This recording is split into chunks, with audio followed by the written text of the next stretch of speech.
महाराष्ट्र के उपमुख्यमंत्री एकनाथ शिंदे कल्याण में मौजूद हाजी मलंग की दरगाह पर पहुंचे और चादर चढ़ाई।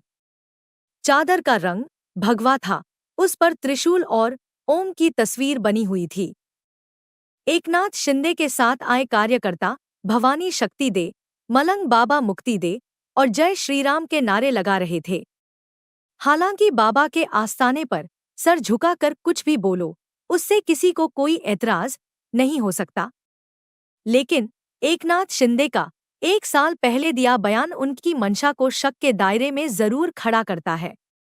शिंदे ने कहा था कि मलंग बाबा की दरगाह एक हिंदू मंदिर है और इसे जल्द आजाद कराया जाएगा।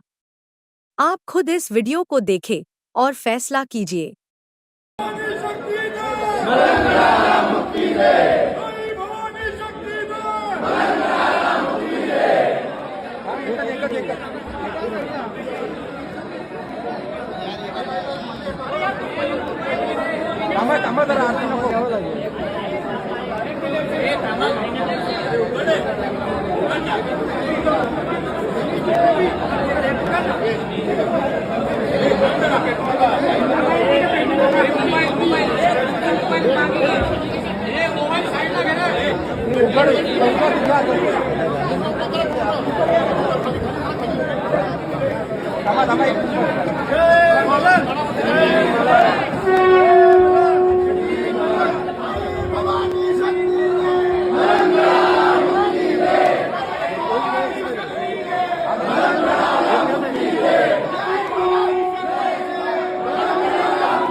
एकच